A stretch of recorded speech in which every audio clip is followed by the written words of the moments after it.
लहरा गागा दी सरदारी आप सब दोनों हाथ जोड़ के मैं प्रणाम करता आप सब सत श्री अकाल कहना।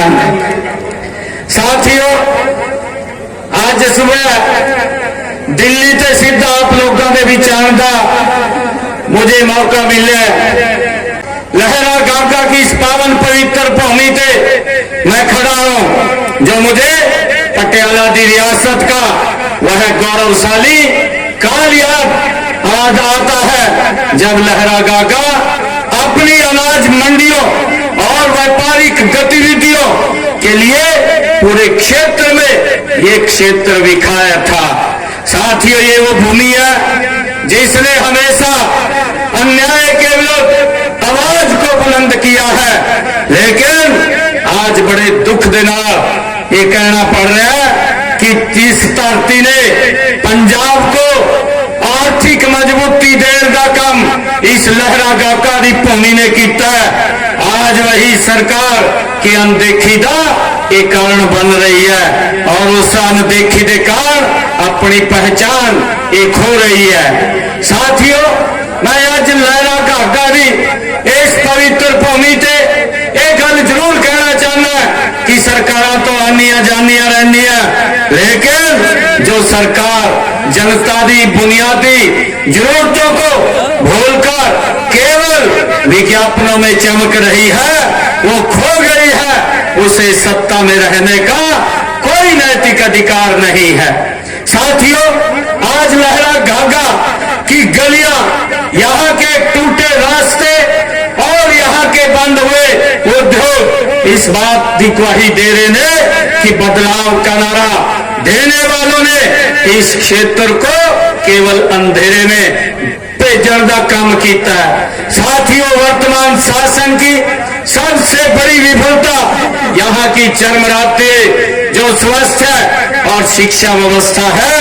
वर्षों से लहरा गागा के लोग एक आधुनिक अस्पताल की मांग कर रहे हैं। उस सुविधा की के लिए आज भी साडे लहरा गागा के लोग वो तरस रहे हैं। पंजाब सरकार ने बड़े बड़े वायदे पंजाब के लोगों के नाल कीते सी। उन्होंने गल्लां कीतियां कि 80 मोहल्ला क्लिनिक खोलने का काम करेंगे, लेकिन आज जो सच्चाई आज जो लोगों के सामने आ रही है वो बड़ी गंभीर बीमारी की स्थिति में वहां के लोगों को पटियाला, लुधियाना और हरियाणा दे विच अपने इलाज नहीं जाना पैंदा है।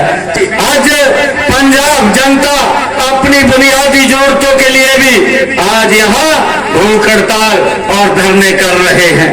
साथियों, सबसे चिंता का जो विषय पंजाब की युवा शक्ति जिन्हों नशे दे चपेट में ने धकेलन का काम ये किया। इन्होंने बड़े बड़े वायदे किए सी। लहरा गागा जैसी जगहों पर जहां कभी खेलों की गूंज हुआ करती थी, आज यहाँ के युवा नशा के सौदागरों के निशाने पर हैं। साथियों, बदले के नाम पर वोट लेने वालों ने कहा था कि 1 महीने में नशा खत्म कर देंगे, लेकिन आज स्थिति बद से बदतर हो गई है। पंजाब में आज कानून व्यवस्था का की हाल है, उदा कानून व्यवस्था का नामो निशान ही नहीं है। फिरौती और गैंगवार व्यापारियों का जीवन जीना यहाँ के इस लॉ एंड ऑर्डर की व्यवस्था ने, कानून व्यवस्था ने जीना दूभर कर दिया है। जब तक पंजाब में कानून का डर नहीं होगा तब तक यहाँ नया निवेश भी नहीं आएगा। साथियों, बिना निवेश के हमारे युवाओं को रोजगार भी नहीं मिलेगा। भाइयों बहनों, आज देश एक निर्णायक मोड़ पे खड़ा है। जनता जब नारों और विज्ञापनों से नहीं बल्कि काम और परिणामों से सरकारों को परखती है। मैं बताना चाहूंगा, पिछले विधानसभा चुनाव में मैंने हरियाणा के लोगों से 217 संकल्प किए थे और 217 में से एक साल के अंदर मात्र हमने 60 संकल्पों को पूरा कर दिया है और 160 संकल्पों पे काम गति से चल रहा है। साथियों, किसान साडे देश की ये अर्थव्यवस्था की ये रीढ़ की हड्डी है। हमारी नीतियों के केंद्र में हमारा अन्नदाता है। आज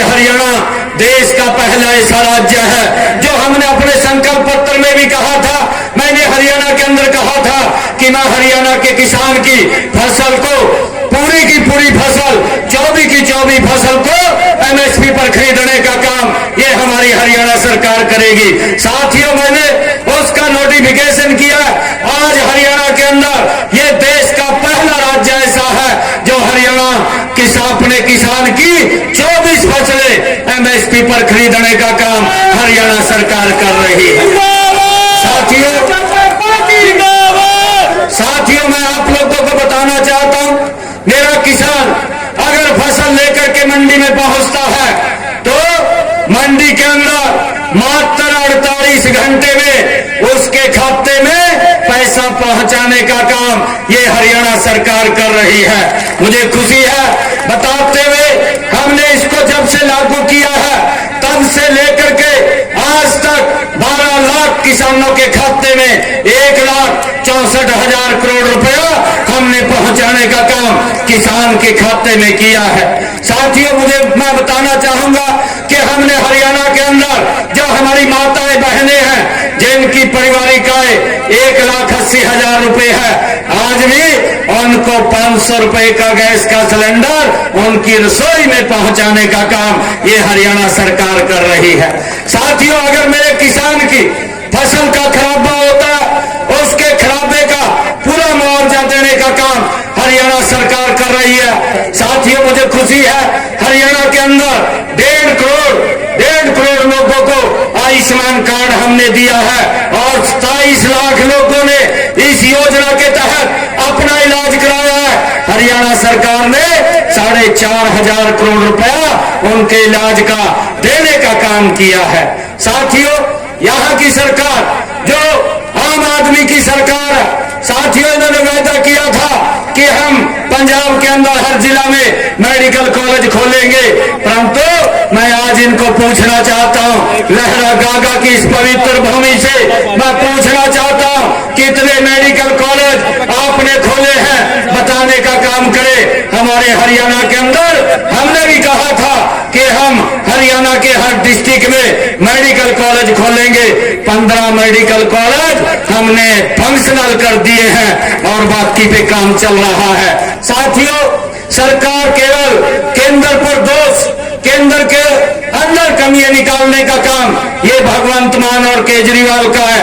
इसका दोष मरने की ये खाली राजनीति कर रहे हैं, जबकि सच्चाई यह है कि राज्य सरकार ने न तो मंडियों में फसल की खरीद की अच्छी व्यवस्था की है, उसका उचित प्रबंध किया है और न ही पराली का कोई विशेष प्रबंध किया है।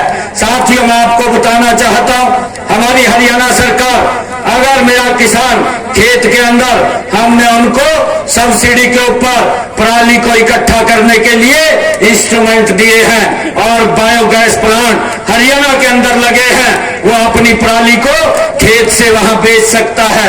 लगभग 3-3.5 हजार रुपए की पराली उसकी बिकती है और हरियाणा सरकार किसान को 8,000 रुपए देने का काम प्रति एकड़ के हिसाब से कि वो पराली ना जलाए हरियाणा सरकार करती है, उसके खाते में पहुंचाने का काम करती है। यही अंतर है कथनी और करनी में। साथियों, इन्होंने बड़े बड़े सजावार दिखाए, बड़ी बड़ी बातें की, परंतु भ्रष्टाचार के अंदर लिप्त है। आज भी इनका एक मंत्री अभी इस्तीफा हुआ है। 1 घंटे पहले एक व्यक्ति ने, भाइयों डीएम था, बड़ा अधिकारी था, उसने सुसाइड कर लिया और नाम लिखा कि मंत्री ने एक टेंडर के अंदर मेरे ऊपर दबाव डाला 10 लाख रुपए का। उसकी वीडियो आई है, जो मर गया है उसकी वीडियो सच्चाई होती है। साथियों, उस व्यक्ति ने आरोप लगाया कि मंत्री ने 10 लाख रुपए का मेरे ऊपर दबाव डाला और मैं दे नहीं पाया, उस कारण से उसने सुसाइड कर लिया है।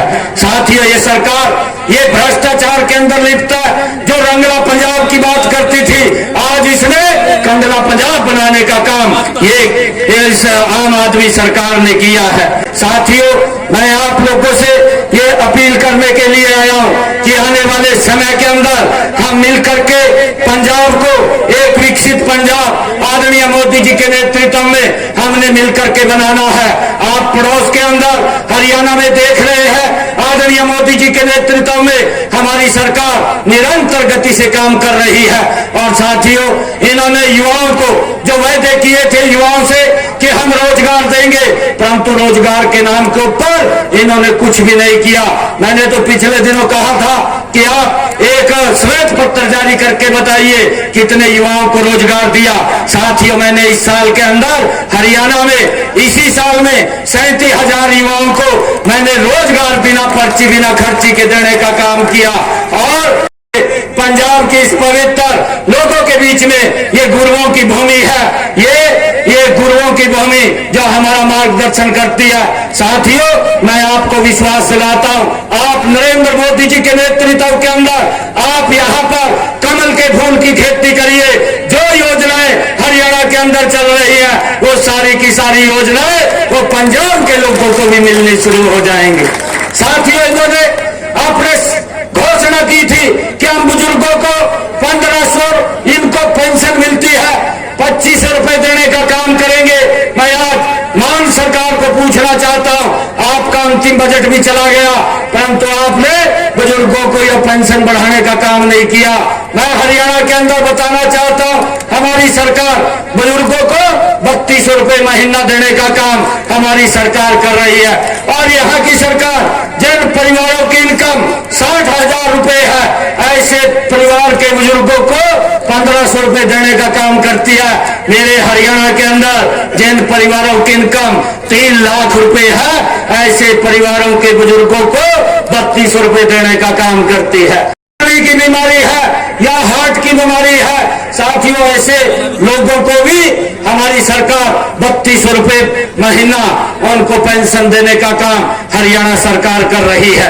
मुझे खुशी है बताते हुए, हरियाणा के अंदर हम 44 लाख लोगों को 3200 रुपए महीना पेंशन पहुंचाने का काम हरियाणा सरकार कर रही है। आप सब इतनी संख्या में आए, आप सबका बहुत बहुत धन्यवाद। एक जोरदार जयकारे के साथ वाहिगुरु जी दा खालसा, वाहिगुरु जी दी फतेह।